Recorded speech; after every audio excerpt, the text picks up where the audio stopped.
आप सभी माताओं और बहनों को हमारी ओर से जितिया व्रत की हार्दिक शुभकामनाएं। आज के इस वीडियो में हम सुनेंगे जितिया व्रत से जुड़ी हुई संपूर्ण व्रत कथा। जितिया व्रत को खास संतान के लिए किया जाता है। मान्यता है कि इस व्रत का पालन करने से संतान दीर्घायु होती है, साथ ही संतान तेजस्वी और मेधावी बनती है। इस व्रत को संतान के लिए किया जाता है, इसलिए यह जितिया व्रत सभी माताओं और बहनों के लिए अति आवश्यक है। मेरी माताओं एवं बहनों, शास्त्रों के मुताबिक जो महिला जितिया का व्रत रखती है उसकी संतान की रक्षा स्वयं भगवान श्री कृष्ण करते हैं।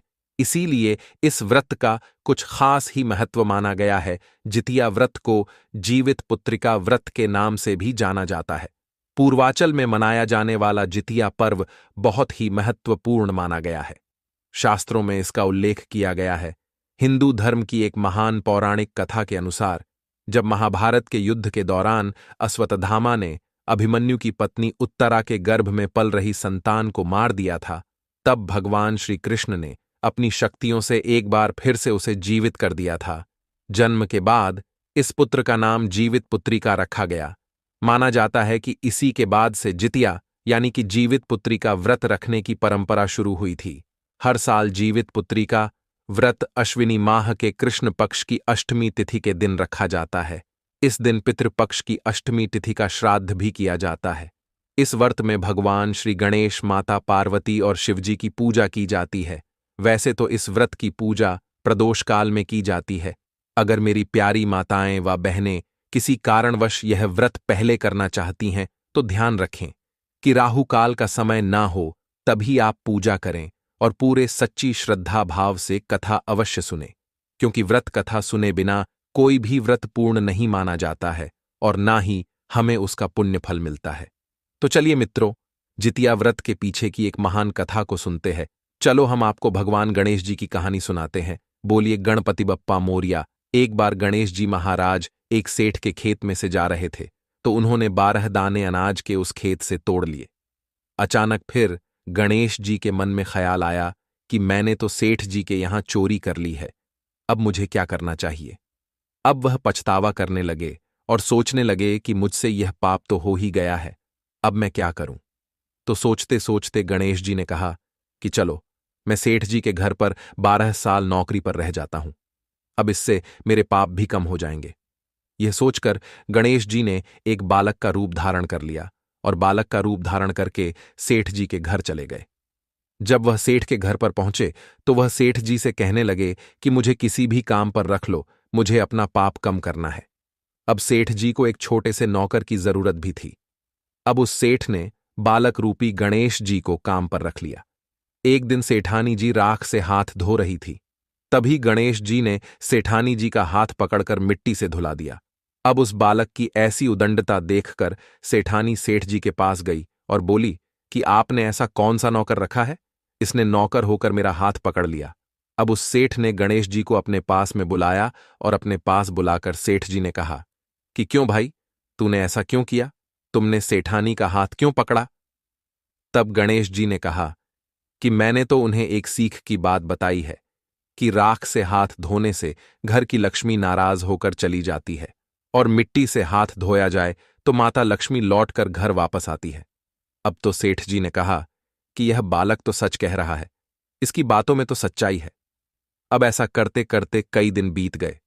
थोड़े दिनों बाद कुंभ का मेला आया। सेठ जी ने कहा कि मुझे तो टाइम नहीं है, गणेश तू सेठानी को कुंभ के मेले में स्नान करवा के ले आओ। अब गणेश जी सेठानी को लेकर कुंभ के मेले में चले गए तो वहां जाकर सेठानी तो किनारे पर बैठकर थोड़ा थोड़ा पानी डालकर नहा रही थी। तभी गणेश जी ने उसका हाथ पकड़ा और आगे ले जाकर डुबकी लगवाकर वापस ले आए। अब तो घर आकर सेठानी ने सेठ से कहा कि गणेश जी ने तो मेरी इज्जत ही नहीं रखी, इतने सारे लोग थे, उनके बीच में मुझे घसीट कर पानी में आगे ले गया और मुझे कई डुबकी लगवाई। अब तो सेठ जी ने फिर गणेश जी को बुलाया और कहा, भाई तूने ऐसा क्यों किया, तूने अपनी सेठानी को पानी में डुबकी क्यों लगवाई। तब गणेश जी ने कहा कि सेठानी जी तो गंदे पानी से किनारे पर बैठकर नहा रही थी, तो मैं उनको आगे ले जाकर अच्छे पानी में डुबकी लगवाकर लाया हूं, इससे अगले जन्म में बहुत बड़े राजा और राजपाट मिलेंगे। अब सेठ जी ने सोचा कि गणेश तो सच कह रहा है और सेठ ने उसे और कुछ नहीं कहा। एक दिन सेठ जी के घर में पूजा पाठ हो रही थी, हवन हो रहा था। तभी सेठ जी हवन पर बैठे थे और उन्होंने गणेश जी से कहा कि जाओ, सेठानी को बुला कर लाओ। जैसे ही गणेश जी सेठानी को बुलाने अंदर गए तो सेठानी तो काली चुनरी ओढ़कर तैयार होकर गणेश जी के साथ चलने लगी। तभी गणेश जी ने उस चुनरी को उतार कर फाड़ दिया और कहा कि लाल रंग की चुनरी ओढ़ के सेठ जी के पास चलो। अब सेठानी जी नाराज हो गई और उन्होंने गणेश जी के साथ आने से मना कर दिया और वह अपने कमरे में ही सो गई। उधर हवन पर बैठे हुए सेठ जी सेठानी का इंतजार कर रहे थे। काफी देर हो चुकी थी, सेठानी जी बाहर नहीं आईं। तब सेठ जी उठकर स्वयं अंदर गए तो देखा तो सेठानी जी सो रही थी। अब सेठ जी के आते ही सेठानी उठकर खड़ी हो गई। फिर सेठ जी ने कहा कि क्या बात है, तुम सो क्यों रही थी? तभी सेठानी जी बोली कि आज तो गणेश जी ने हद ही कर दी, मेरी चुनरी फाड़ दी। इसके बाद फिर सेठ जी ने गणेश जी को बुलाकर बहुत डांटा और कहा कि तुम बहुत बदमाशी करते हो, सेठानी के साथ ऐसा मत किया करो। तब गणेश जी ने कहा कि पूजा पाठ में काले रंग का वस्त्र नहीं पहनते, इसलिए मैंने तो सिर्फ लाल वस्त्र पहनने के लिए बोला था। काला वस्त्र पहनने से कोई भी शुभ काम सफल नहीं होता। तो फिर सेठ जी ने सोचा कि गणेश जी हैं तो समझदार। ऐसा करते करते कई दिन बीत गए। एक दिन सेठ जी के घर पर गणेश भगवान की पूजा थी। तब पंडित जी ने सेठ जी से कहा कि वह तो भगवान गणेश जी की मूर्ति लाना भूल ही गए हैं, अब क्या करेंगे? तभी गणेश जी बोले कि मेरे को ही मूर्ति बनाकर विराजमान कर लो, आपकी पूजा सफल हो जाएगी, आपके सारे काम सफल हो जाएंगे। अब उस गणेश की यह बात सुनकर सेठ जी को बहुत ही गुस्सा आया और वह बोले कि अब तक तो तुम सेठानी से ही मजाक करते थे, वहां तक तो ठीक था, लेकिन अब तो तुम मुझसे भी मजाक करने लगे हो। अब गणेश जी बोले कि मैं मजाक नहीं कर रहा हूं, मैं तो सच कह रहा हूं। ऐसा कहते ही गणेश जी ने अपना असली रूप धारण कर लिया। अब क्या था, सेठ और सेठानी तो देखते ही रह गए। फिर उन्होंने गणेश जी की पूजा शुरू की। पूजा खत्म होते ही गणेश जी तो वहां से अंतर्ध्यान हो गए। अब सेठ और सेठानी को बहुत ही अफसोस हो रहा था कि इतने सालों से हमारे पास गणेश जी रह रहे थे और हमें पता ही नहीं चला। अनजाने में हमने उनसे कितना काम करवाया। ऐसा सोचते सोचते सेठ जी तो बहुत ही दुखी हो गए। अब गणेश जी ने रात को सेठ के सपने में आकर सेठ जी से कहा कि सेठ जी, आपके खेत से मैंने 12 साल पहले 12 अनाज के दाने तोड़ लिए थे। उसी का कर्ज उतारने के लिए मैंने आपके घर 12 सालों तक नौकरी की थी। आपको अफसोस करने की कोई जरूरत नहीं है। आज से तुम्हारे घर में किसी भी चीज की कमी नहीं रहेगी। इस प्रकार से गणेश जी के आशीर्वाद से सेठ और सेठानी पुत्रवान और धनवान हो गए। हे गणेश भगवान, जैसी कृपा आपने सेठ और सेठानी पर की, वैसी ही कृपा हम सब पर भी करना। बोलो गणेश गजानन की जय। मित्रों, चलो अब सुनते हैं जितिया व्रत की दूसरी कथा। मित्रों, एक समय की बात है। सेमर के पेड़ पर एक चील रहती थी और पास की झाड़ी में एक सियारिन भी रहती थी। अब कुछ दिनों में ही दोनों में गहरी दोस्ती हो जाती है। दोनों आपस में खूब बातें करते थे और चील को जो कुछ भी खाने को मिलता था उसे लेकर कुछ हिस्सा सियारिन को अवश्य देती थी। सियारिन भी चील का खूब ध्यान रखती थी। इसी तरह दोनों का जीवन आनंद से कट रहा था। एक बार वन के पास गांव में औरतें जितिया व्रत की पूजा की तैयारी कर रही थीं, तो चील उन्हें बड़े ही ध्यान से देख रही थी। अब उसने अपनी प्यारी सखी सियारिन को भी यह बताया, तो यह सुनकर दोनों की इच्छा हुई कि चलो वहां पर जाकर देखते हैं कि वह महिलाएं क्या कर रही हैं। तो दोनों यह सोचकर वहां पर दोनों गए और ध्यान से उन महिलाओं को देखते रहे कि कैसे पूजा पाठ की, और उसके बाद में व्रत कथा कही और सुनी जाती है।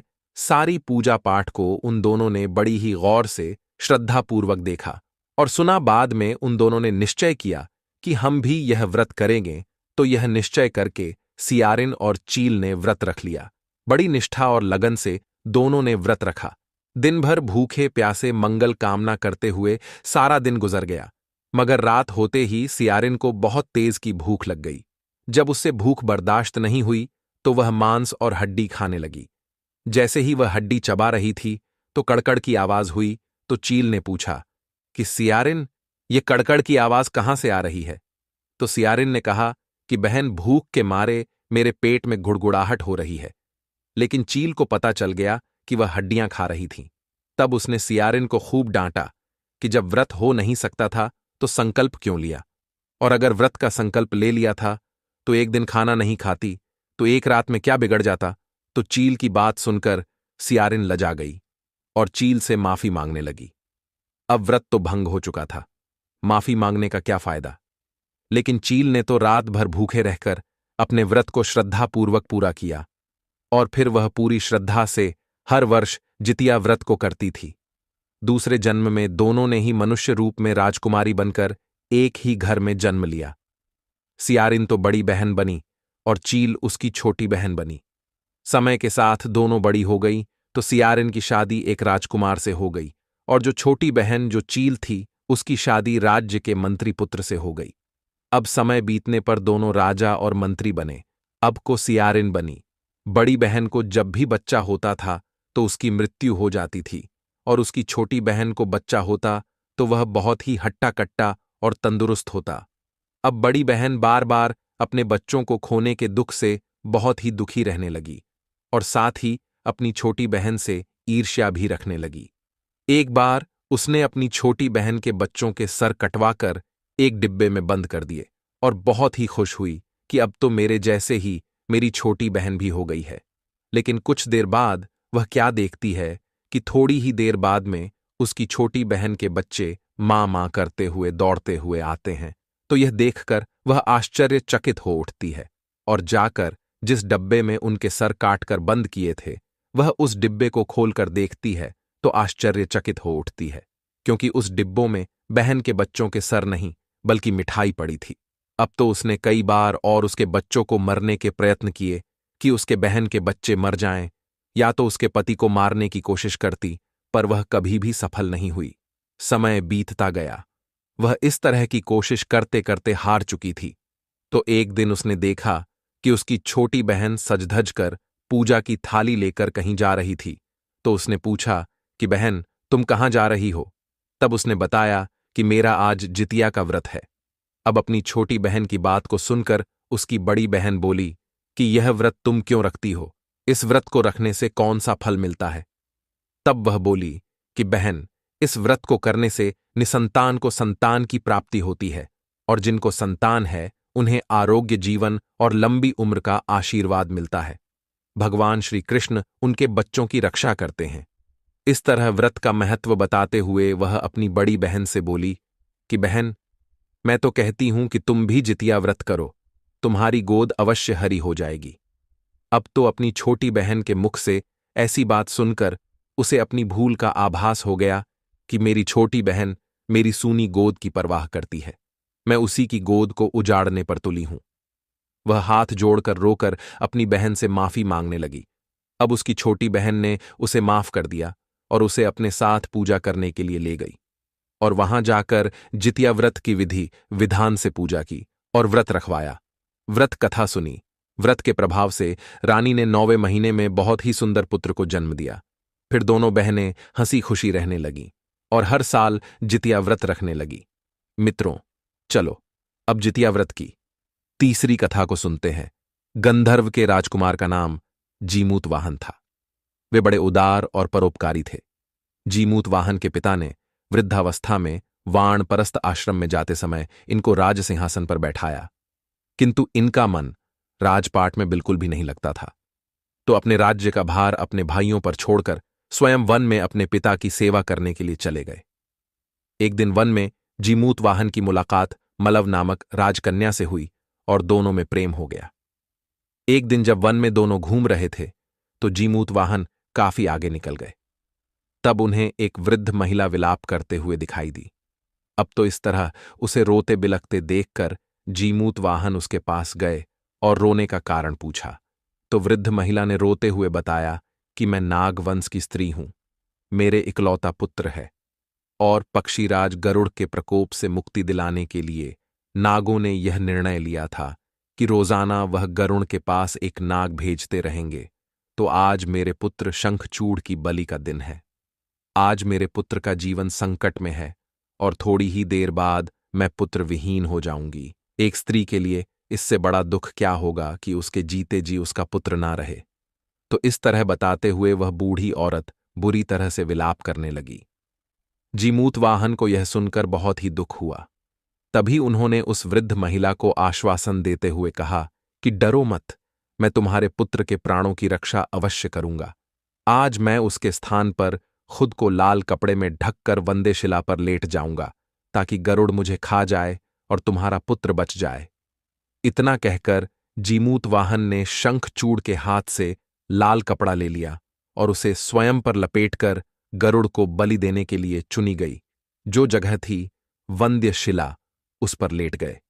नियत समय पर गरुण जी बड़े ही वेग से वहां पर आए और लाल कपड़े में ढके हुए जीमूत वाहन को पंजे में दबोचकर प्रहार की ओर चले गए और पहाड़ के शिखर पर जाकर बैठ गए।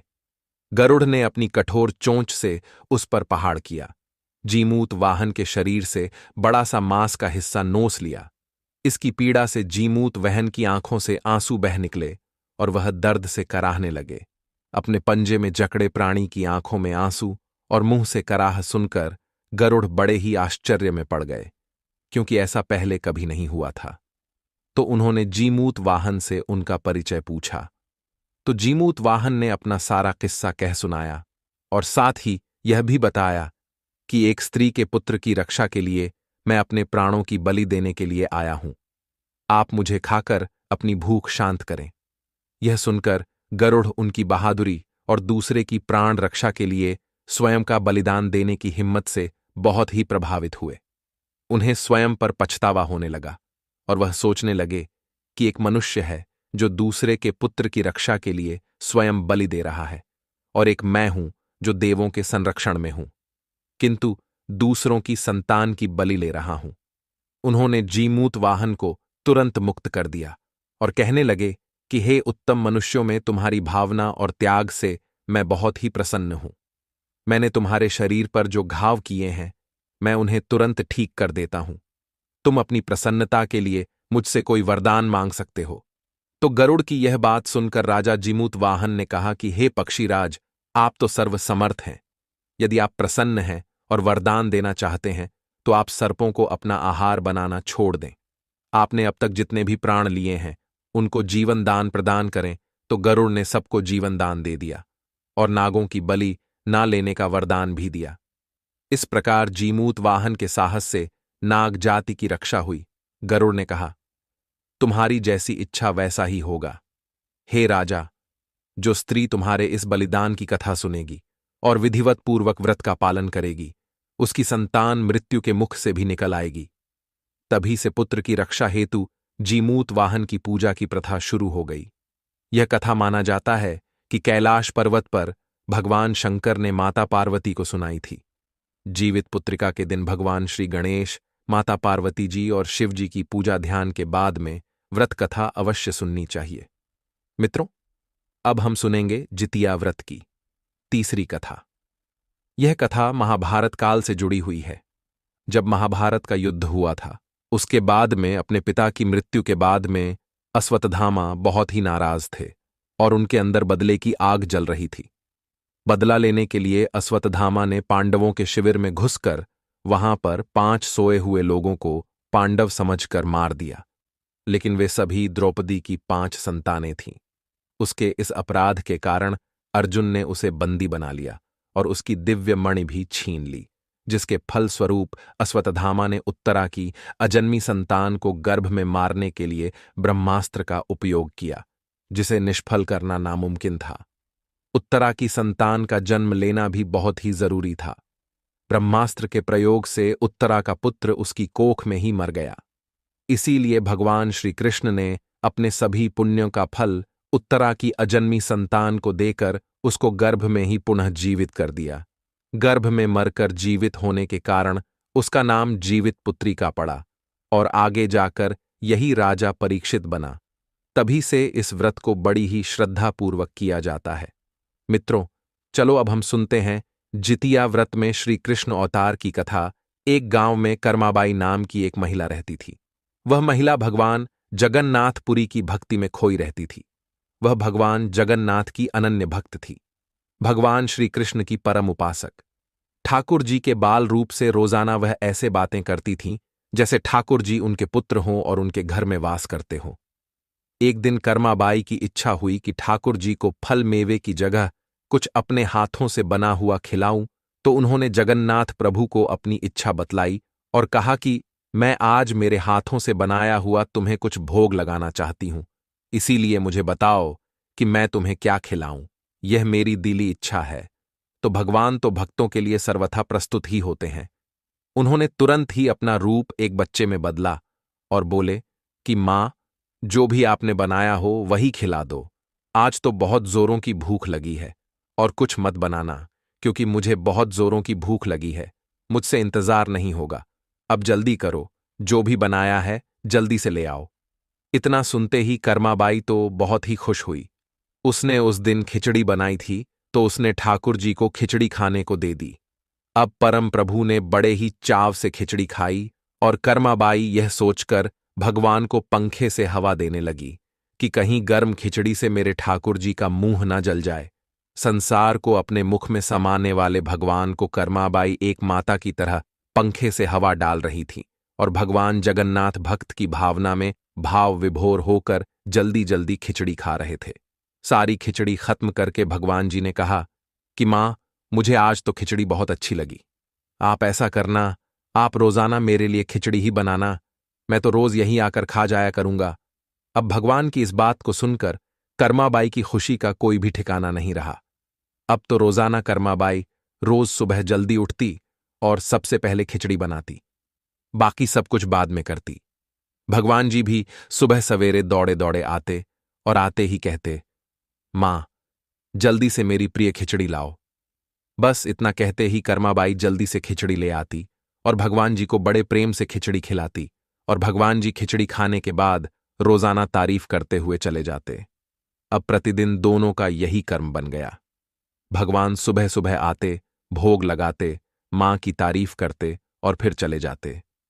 एक बार की बात है कि एक महात्मा कर्माबाई के घर आया और वह कर्माबाई से कहने लगा कि माता जी, मैं आपके घर एक रात विश्राम करना चाहता हूं, सुबह जल्दी चला जाऊंगा।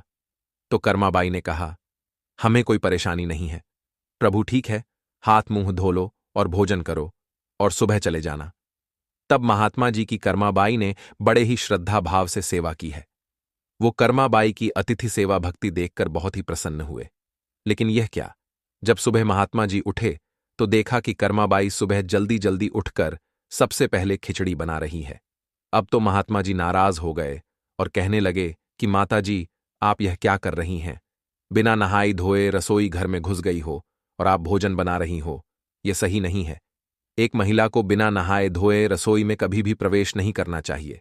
आपको सबसे पहले नहा धोकर पूजा पाठ करना चाहिए। लेकिन आपको तो अपने पेट की चिंता सता रही है, तो आप पूजा पाठ कब करोगी? तब कर्माबाई बोली, क्या करूं महाराज, संसार जिस भगवान की पूजा अर्चना कर रहा होता है वही सुबह सुबह भूखे हो जाते होंगे। यही सोचकर मैं सब कुछ छोड़ छाड़ कर पहले उनके लिए खिचड़ी बनाती हूं, ताकि वह खा पीकर पूजा अर्चना के लिए मंदिर में आराम से बैठ जाए। हे महाराज, मुझे तो भगवान के भूख की चिंता है, मुझे मेरे पेट की चिंता नहीं है। अब यह बात सुनकर महात्मा जी कर्माबाई को समझाने लगे कि माता जी, तुम भगवान को अशुद्ध कर रही हो, लेकिन अब से तुमको ऐसा करना है कि सुबह पहले स्नान करना है और उसके बाद में रसोई की साफ सफाई करनी है, पूजा पाठ करना है और उसके बाद में भगवान के लिए भोग तैयार करना है। इस तरह साधु महाराज कर्माबाई को समझाकर बाहर चले गए। अब तो कर्माबाई ने दूसरे दिन जैसा साधु महाराज ने कहा था वैसा ही किया। जैसे ही सुबह हुई, भगवान आए और बोले कि मां, मैं आ गया हूं, खिचड़ी लेकर आओ। अब तो कर्माबाई ने कहा कि प्रभु, मैं स्नान कर रही हूं, थोड़ी देर रुको। बाद में भगवान ने फिर से आवाज लगाई कि जल्दी करो मां, मेरे मंदिर के पट खुल जाएंगे, मुझे जाना होगा। फिर वह बोले कि अभी रुक जाइए, मैं रसोई की सफाई कर रही हूं, थोड़ी देर में आती हूं। अब तो भगवान सोचने लगे कि आज मां को क्या हो गया, ऐसा तो पहले कभी नहीं हुआ, लगता है आज मुझे भूखा ही जाना पड़ेगा। यही सोचकर भगवान जगन्नाथ खिचड़ी का इंतजार कर रहे थे। कर्माबाई ने पहले स्नान किया, उसके बाद रसोई की सफाई की, उसके बाद में खिचड़ी बनाई। खिचड़ी बनते ही भगवान को आवाज देकर खिचड़ी परोस दी। तब भगवान ने जल्दी जल्दी खिचड़ी खाई, परंतु आज की खिचड़ी में रोज के जैसे भाव का स्वाद नहीं आ रहा था। परंतु फिर भी उन्होंने जल्दी जल्दी खिचड़ी को खत्म किया और बिना कुछ बोले जल्दी जल्दी में बिना पानी पिए ही मंदिर की ओर भाग चले। बाहर निकलते ही भगवान ने जब साधु महात्मा को देखा तो वह समझ गए कि अच्छा यह बात है को। अब मेरे समझ में आई कि मेरी मां ने आज खिचड़ी बनाने में इतनी देरी कैसे कर दी। पहले स्नान, रसोई घर की सफाई और पूजा पाठ की पट्टी इसी साधु महात्मा ने पढ़ाई है।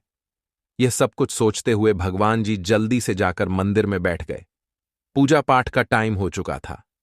ठाकुर जी के मंदिर के पुजारी ने जैसे ही मंदिर के पट खोले तो देखा कि भगवान के मुख पर तो खिचड़ी लगी थी। पुजारी जी बोले कि प्रभु जी, ये खिचड़ी आपके मुख पर कैसे लग गई है। अब पुजारी की बात सुनकर भगवान ने कहा कि पुजारी जी, अब मैं आपसे क्या छुपाऊं, मैं रोजाना मेरी कर्माबाई के घर पर खिचड़ी खाकर आता हूं।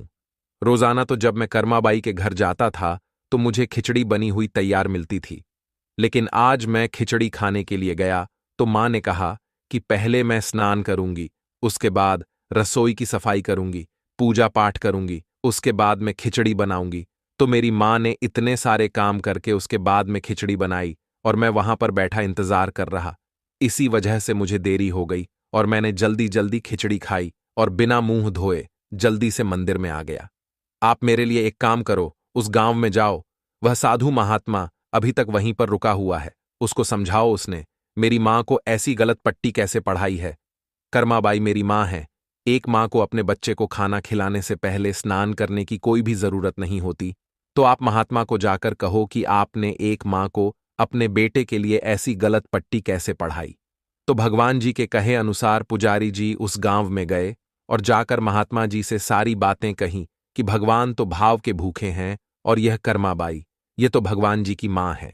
ये सुनकर महात्मा जी घबराए और जल्दी से कर्माबाई के पास गए और जाकर कहा कि माता जी, मुझे माफ कर दो, ये नियम धर्म तो हम संतों के लिए है। आप तो जैसे पहले खिचड़ी बनाती थीं वैसे ही बनाए, आपके भाव से ही ठाकुर जी खिचड़ी खाते रहेंगे। अब उस संत की यह बात सुनकर कर्माबाई बहुत ही खुश हुई, क्योंकि उस दिन जब साधु महाराज के कहे अनुसार कर्माबाई ने फिर से खिचड़ी बनाई और भगवान ने जल्दी जल्दी खाई और बिना पानी पिए चले गए, तो इस बात का कर्माबाई को बहुत ही अफसोस था। वह बस पूरा दिन यही सोच रही थी कि कहीं मेरे भगवान का मुंह न जल गया हो। क्या पता भर पेट खिचड़ी खाई थी या भूखे ही चले गई, रात को नींद कैसे आएगी। बस इसी तरह वह विचार कर रही थी। तो दूसरे दिन कर्माबाई ने सुबह उठते ही सबसे पहले खिचड़ी बनाई और भगवान की प्रतीक्षा करने लगी। तभी भगवान जी आए और बोले कि मां, जल्दी से खिचड़ी लाओ, बहुत जोरों की भूख लगी है। तो कर्माबाई ने हमेशा की तरह बड़े ही स्नेहपूर्वक भगवान जी को खिचड़ी परोसी है और पंखे से हवा देती है। तो भगवान को आज हमेशा की तरह खिचड़ी में वही स्वाद आ रहा था और बहुत ही खुशी हो रही थी। खिचड़ी खत्म करते ही भगवान जी ने कर्माबाई से कहा कि मां, इस तरह ही रोजाना खिचड़ी बना लिया करो। कल तो आपने ना जाने क्यों देरी कर दी थी, मेरा तो पूरा पेट ही नहीं भरा था। मैं सारा दिन भूखा बैठा रहा।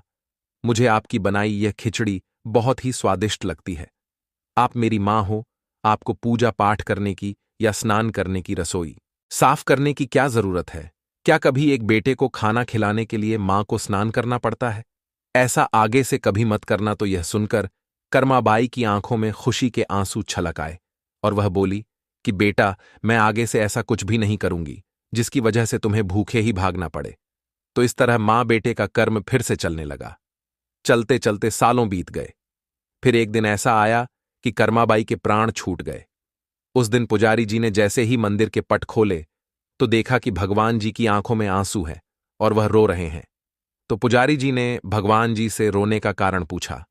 तो रोते हुए भगवान बोले कि पुजारी जी, आज मेरी मां कर्माबाई इस लोक को छोड़कर मेरे निज लोक को विदा हो गई है। अब मुझे खिचड़ी बनाकर कौन खिलाएगा। ये कहकर प्रभु जी तो रोने लगे। तो पुजारी जी ने कहा कि प्रभु जी, आप चुप हो जाओ, आपको हम मां की कमी महसूस नहीं होने देंगे। आज के बाद से मेरा यह वादा है आपसे कि आपको सबसे पहले खिचड़ी का ही भोग लगाया जाएगा। कहा जाता है कि तभी से लेकर आज तक श्री भगवान जगन्नाथ जी को सबसे पहला भोग खिचड़ी का ही लगाया जाता है। कहते हैं मित्रों, भगवान जिसे अपना समझते हैं वह हमेशा के लिए उसी के हो जाते हैं। आशा करते हैं कि आपको हमारे द्वारा सुनाई गई कथा पसंद आई होगी। अगर आपको वीडियो पसंद आया हो तो इस वीडियो को लाइक करें, साथ ही इस चैनल को सब्सक्राइब भी अवश्य करें। मित्रों, आपका इस वीडियो को अंत तक देखने के लिए दिल से धन्यवाद।